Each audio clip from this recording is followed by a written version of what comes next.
वज़ीर-ए-आज़म ने स्टार्टअप सनतकारों के साथ की बातचीत, नौजवानों से की अपने ख्वाबों को आलमी बनाने की अपील। भारत के लिए इख्तरा करने, भारत से इख्तरा करने का दिया फॉर्मूला। मुल्क के दूर दराज हिस्सों में स्टार्टअप्स को ले जाने के लिए 16 जनवरी को नेशनल स्टार्टअप डे के तौर पर मनाने का किया फैसला। अब हर साल 24 जनवरी के बजाय 23 जनवरी से होगा यौम जमहूरिया तक़रीबात का आगाज। हुकूमत ने तारीख में तब्दीली करके सुभाष चंद्र बोस की यौम पैदाइश को किया शामिल। मोदी हुकूमत ने ही किया था सुभाष चंद्र बोस का यौम पैदाइश पराक्रम दिवस के तौर पर मनाने का आगाज। आज मनाया जा रहा है फौजी डे। सदर जमहूरिया और वज़ीर-ए-आज़म ने फौजियों और साबिक़ फौजियों को पेश किया खराजी अक़ीदत। मुसल्लह अफ़वाज के सरबराह general Manoj Mukund Naravane, air chief marshal VR Chaudhari और एडमिरल R हरी कुमार ने कौमी वॉर मेमोरियल पर पेश किया खराजी अक़ीदत।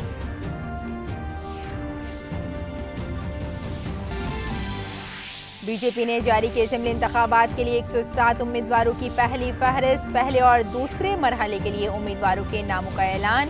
योगी आदित्यनाथ गोरखपुर शहर से लड़ेंगे इंतखाब, जबकि केशव प्रसाद मौर्य सिराथू असेंबली हल्के से लड़ेंगे इलेक्शन। BSP और कांग्रेस ने भी अपने उम्मीदवारों की फहरिस्त की जारी।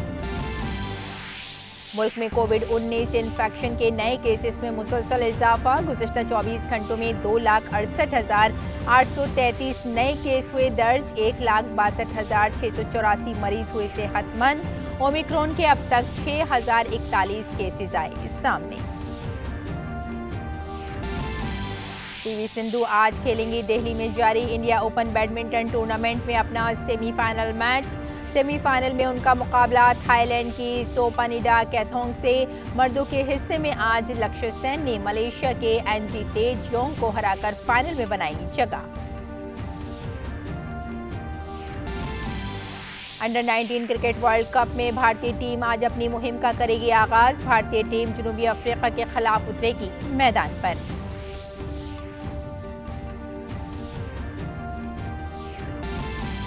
कौम तिरुवल्लुवर डे के मौके पर आज मशहूर तमिल शायर और सूफी तिरुवल्लुवर को कर रही है याद। नायब सदर जमहूरिया और वज़ीर-ए-आज़म ने अजीम शायर को पेश किया खराज अक़ीदत। नायब सदर जमहूरिया ने तमाम हमवतनों से कहा वो जिंदगी को बामानी बनाने के लिए तिरुक्कुरल का करेंगे मुतालिया।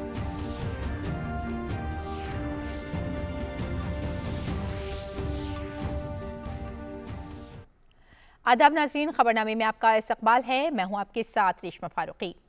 वज़ीर-ए-आज़म नरेंद्र मोदी ने आज वीडियो कॉन्फ्रेंस के जरिए स्टार्टअप्स कारोबारियों के साथ बातचीत की।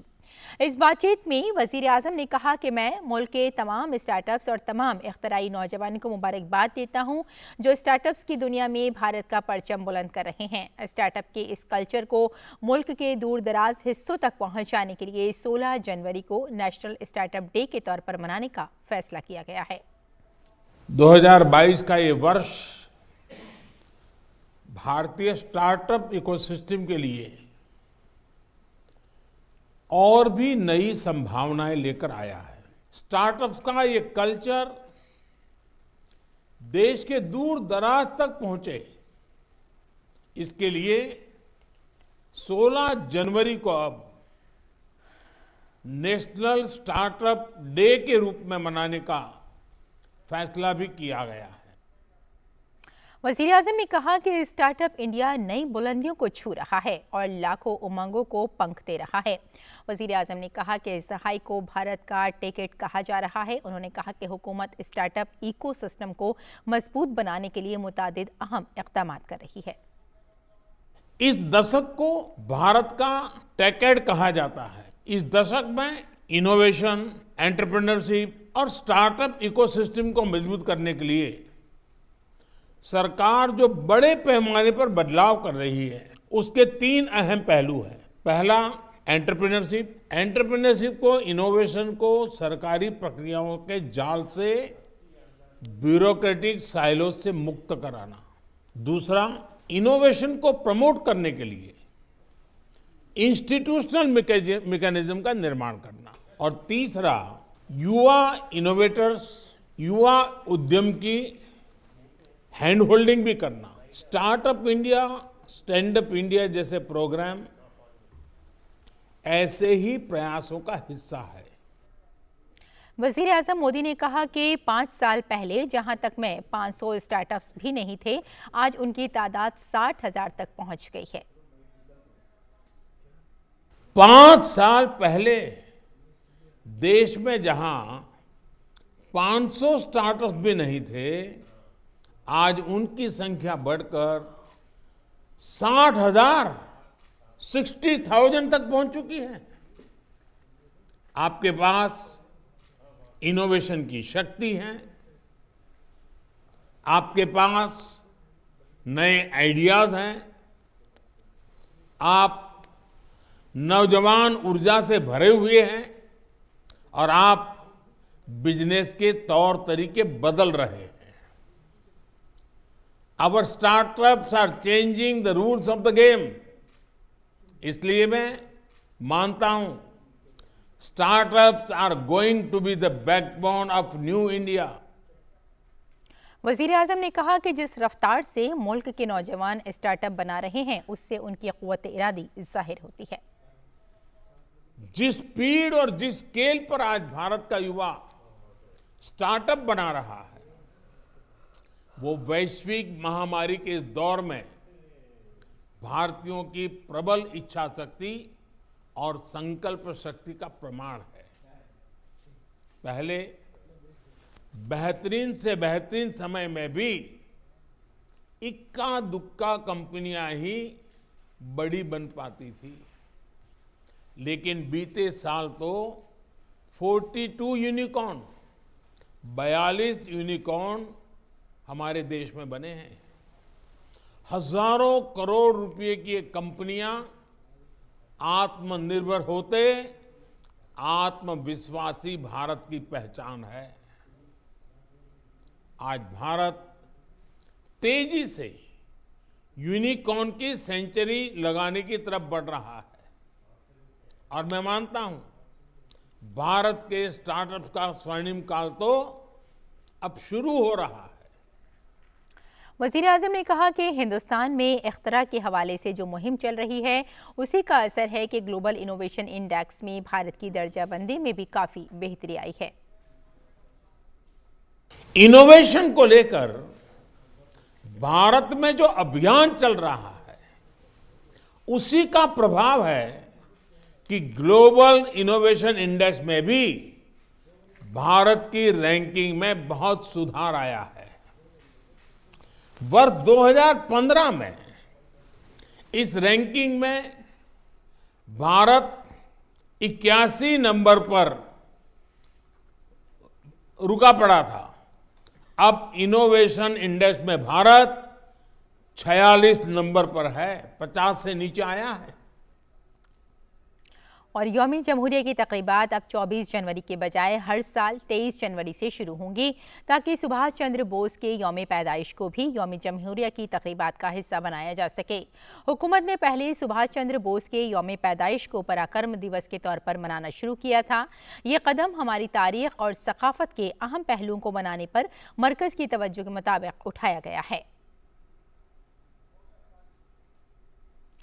बीजेपी ने यूपी असेंबली इंतखाबात के लिए 107 उम्मीदवारों की पहली फहरिस्त जारी की है। पार्टी ने पहले और दूसरे मरहले के लिए उम्मीदवारों के नामों का ऐलान कर दिया है। योगी आदित्यनाथ गोरखपुर शहर से, जबकि केशव प्रसाद मौर्य सिराथू असेंबली हल्के से इंतखाब लड़ेंगे। आदरणीय योगी जी हमारे मुख्यमंत्री की दायित्व में है, वो गोरखपुर शहर से चुनाव में पार्टी की ओर से प्रत्याशी होंगे। श्री केशव प्रसाद मौर्य वो प्रयागराज जिले में सिराथू 251 सिराथू सीट में पार्टी की ओर से प्रत्याशी होंगे। और बहुजन समाज पार्टी ने उत्तर प्रदेश असेंबली इंतखाबात के पहले मरहले के लिए 58 में से 53 सीटों के लिए उम्मीदवारों की फहरिस्त जारी कर दी है। अपनी सालगिरह के मौके पर बीएसपी सरबराह मायावती ने कहा कि हमारी पार्टी इन इंतखाबात में किसी के साथ इत्तेहाद नहीं करेगी।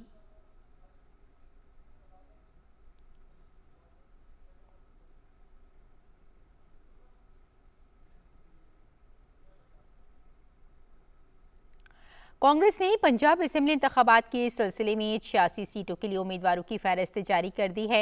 वजीर आला चरणजीत सिंह चन्नी चमकौर साहिब से इलेक्शन लड़ेंगे। दूसरी जानिब पंजाब कांग्रेस के सदर नवजोत सिंह सिद्धू को अमृतसर ईस्ट से उम्मीदवार बनाया गया है।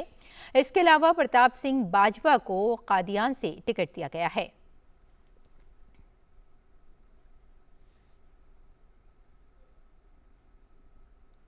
वज़ीर-ए-आज़म नरेंद्र मोदी हर साल बोर्ड के इम्तिहानात शुरू होने से पहले बच्चों, असातिज़ा और वालिदैन के साथ परीक्षा पर चर्चा करते हैं, जिसका मुल्क भर के बच्चों को बहुत इंतज़ार रहता है। आज पीएम मोदी ने अपने ट्विटर हैंडल पर एक लिंक शेयर किया है, जिस पर तलबा इस सेशन में हिस्सा लेने के लिए खुद को रजिस्टर कर सकते हैं। पीएम ने ट्वीट करके कहा है, इम्तिहान करीब आ रहे हैं और इसी तरह परीक्षा पे चर्चा 2022 भी है। आइए तनाव से पाक इम्तिहानात की बात करें और एक बार फिर अपने बहादुर एग्जाम वॉरियर्स, उनके वालिदैन और असातिज़ा की हिमायत करें। मैं आप सबसे इस साल के पीपीसी 2022 के लिए रजिस्टर कराने की गुजारिश करता हूं।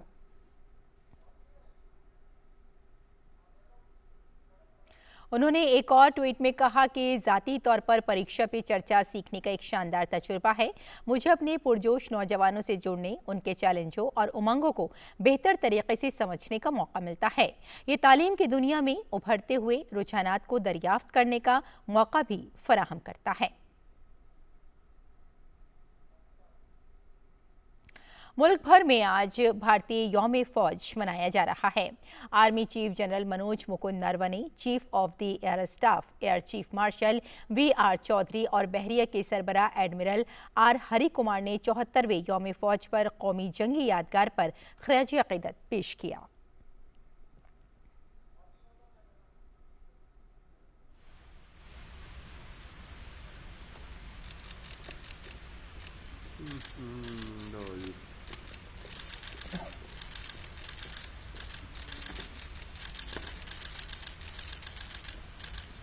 फौज के सरबराह जनरल मनोज मुकुंद नरवणे ने करिप्पा परेड ग्राउंड में परेड का मुआयना किया।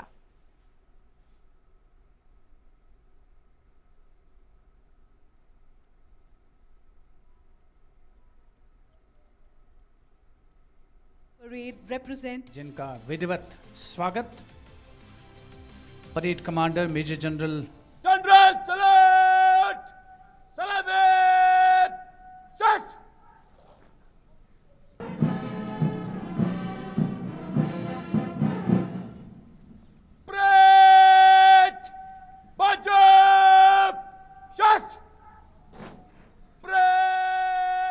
General mm. नरवणे ने इस मौके पर अवार्ड्स और यूनिट तौसीफनामा पेश किया। उन्होंने मेजर अनिल कुमार और मेजर महेंद्र सिंह को सेना मेडल से नवाजा।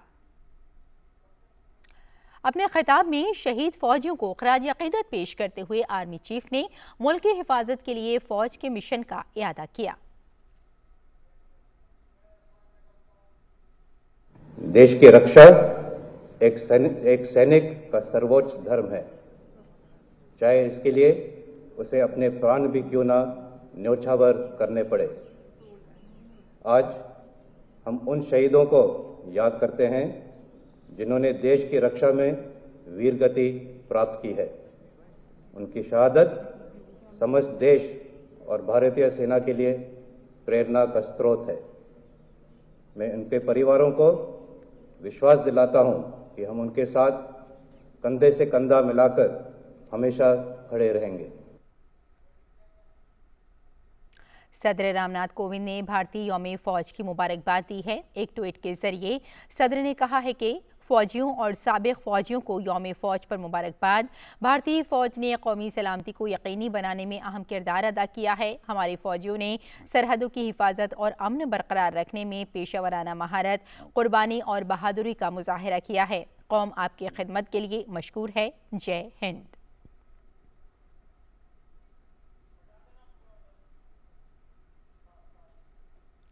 नायब सदर एम वेंकैया नायडू ने ट्वीट करके यौम फौज की मुबारकबाद दी। उन्होंने कहा कि यौम फौज पर मुबारकबाद। भारतीय फौज के मर्द व ख़वातीन अपनी बेमिसाल बहादुरी, फ़र्ज़ शनासी और गैर मुतज़लज़ल हुब्बुल वतनी के लिए जाने जाते हैं। मुतादिद ख़तरात से मुल्क की हिफाजत की खातिर उनकी बेलौस खिदमत के लिए कौम उनकी मशकूर है।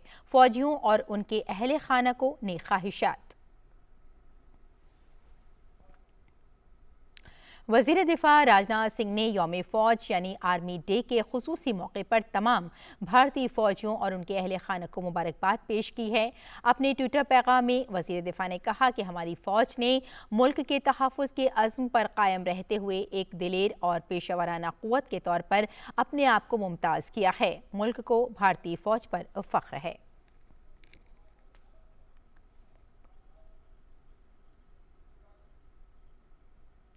और मुल्क आज तिरुवल्लुवर दिवस के मौके पर मारूफ तमिल शायर और संत तिरुवल्लुवर को याद कर रहा है। नायब सदर जमहूरिया एम वेंकैया नायडू ने तिरुवल्लुवर दिवस पर ट्वीट करते हुए कहा है कि आज तिरुवल्लुवर दिवस के मौके पर मारूफ दानिश्वर, मुफक्किर और सूफ़ी शायर तिरुवल्लुवर को सलाम करता हूँ और मुल्क के सभी शहरियों से अपील करता हूँ कि एक बामाना ज़िंदगी के लिए उनकी तख्लीक़ात तिरुक्कुरल को मुताला करें।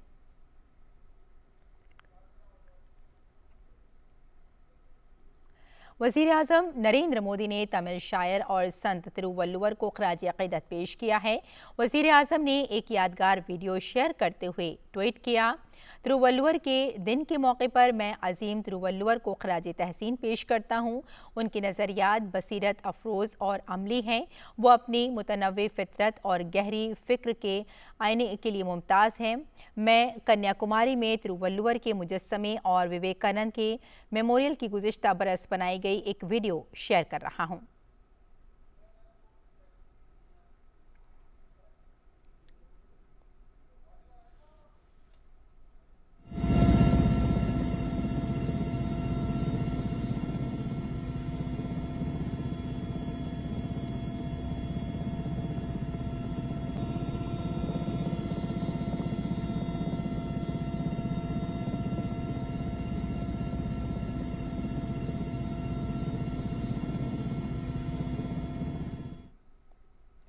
तमिलनाडु में यौम तिरुवल्लुवर के मौके पर गवर्नर RN रवि ने चेन्नई में मारूफ तमिल शायर तिरुवल्लुवर को गुलहाए अक़ीदत पेश किए।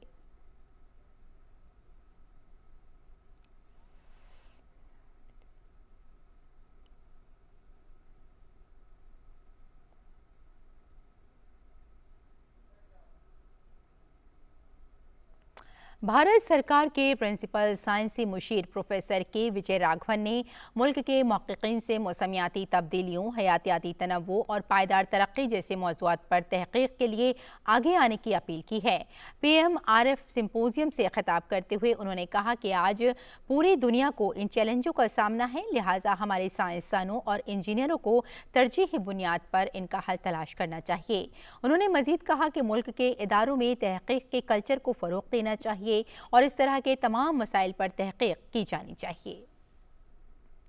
मुल्क में अब तक 156 करोड़ 2 लाख से ज़्यादा कोविड मुखालिफ वैक्सीन लगाई जा चुकी हैं। वजारत ने कहा कि गुज़िश्ता 24 घंटों में 2,68,833 नए मामले दर्ज किए गए, जबकि 1,22,684 मरीज सेहतयाब हुए हैं। इसके अलावा कल 402 अफराद की कोरोना से मौत हुई। मुल्क भर में अब तक ओमिक्रॉन के 6,041 मामले दर्ज किए गए हैं।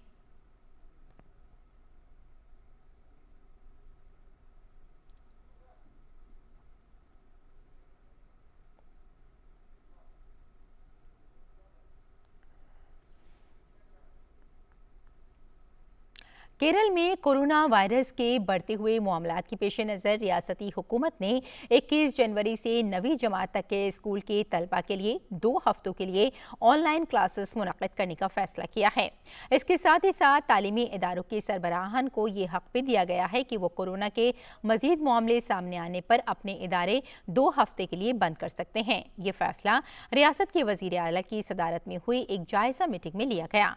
ऑनलाइन मोड को जारी रखने के बारे में आगे का फैसला फरवरी के दूसरे हफ्ते में लिया जाएगा। केरल में कोविड के 16,338 नए मामले दर्ज हुए। रियासत के तिरुवनंतपुरम और एर्नाकुलम अजला में कोविड का फैलाव सबसे ज्यादा है। रियासती हुकूमत ने तमाम जिला कलेक्टरों को हिदायत दी है कि वो कोविड क्लस्टर्स की निशानदेही करें और जरूरी पाबंदियां आयद करें। वज़ीर आला ने सेहत और तालीम के महकमे को हिदायत दी है कि वो 10वीं, 11वीं और 12वीं जमात के तलबा के लिए स्कूलों में वैक्सीनेशन कैंप के इनेकाद के लिए ठोस कार्रवाई करें। ये भी कहा गया है कि रियासत के सरकारी दफातर में काम करने वाली हामला खवातीन के लिए वर्क फ्रॉम होम का इंतजाम किया जाए। नीज़ तमाम सरकारी प्रोग्रामों को ऑनलाइन मुनक्किद करने की हिदायत भी दी गई है। ओमिक्रॉन वेरिएंट की वजह से दुनिया भर में कोरोना वायरस के मामले तेजी से बढ़ रहे हैं। अब तक कोरोना इन्फेक्शन के 32 करोड़ 37 लाख से ज्यादा केस रिपोर्ट हुए हैं। इसके साथ ही 55,46,000 लोग कोरोना इन्फेक्शन की वजह से मर चुके हैं। अमेरिका में कोरोना के ओमिक्रॉन वेरिएंट्स के मामले तेजी से बढ़ रहे हैं। अमेरिका में अब तक कोरोना के 6 करोड़ 49 लाख से ज्यादा मामले सामने आ चुके हैं। अमेरिका में अब तक 8,71,000 से ज्यादा अफराद हलाक हो चुके हैं। वहीं यूरोपीय ममालिक में भी ओमिक्रॉन के मामले बढ़ रहे हैं। बरतानिया में सबसे ज्यादा 1 करोड़ 50 लाख मामले सामने आए हैं, जबकि फ्रांस में भी कोरोना से मुतासिरा अफराद की तादाद 1 करोड़ 35 लाख से तजावुज कर गई है। रूस में 1 करोड़ 7 लाख से जायद और जर्मनी में 78,85,000 से जायद केसेस रिपोर्ट हुए हैं।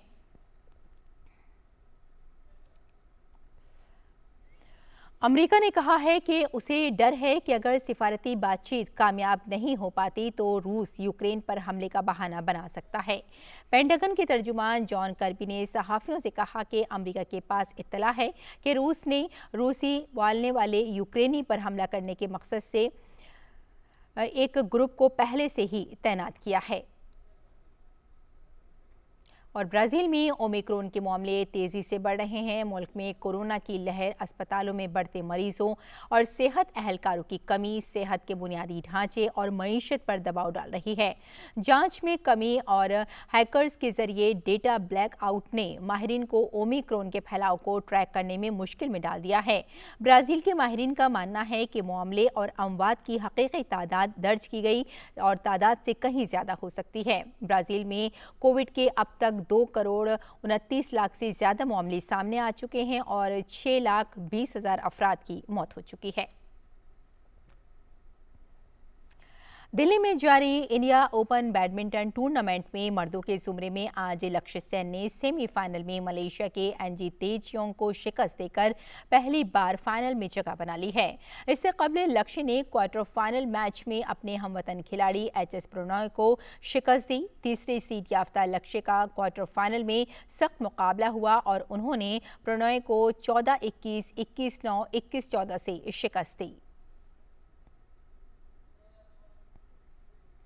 2 बार की ओलंपिक मेडल याफ्ता पीवी सिंधु आज अपना सेमीफाइनल मैच खेलेंगी। सेमीफाइनल में सिंधु का मुकाबला छठी सीड याफ्ता थाईलैंड की सुपानिदा कैथोंग से होगा। तीसरी सीड याफ्ता सिंगापुर की पियू जनामन का तेज बुखार की वजह से टूर्नामेंट से बाहर होने के बाद कैथोंग ने सेमीफाइनल में जगह बना ली है। काबिल जिक्र है कि सिंधु ने इससे कबल जुमे को खेले गए क्वार्टर फाइनल मैच में अपनी हमवतन खिलाड़ी अश्मिता जलेहा को 36 मिनट के अंदर शिकस्त दी थी। सिंधु ने अश्मिता को सीधे सेटों में 21-7, 21-18 से शिकस्त दी।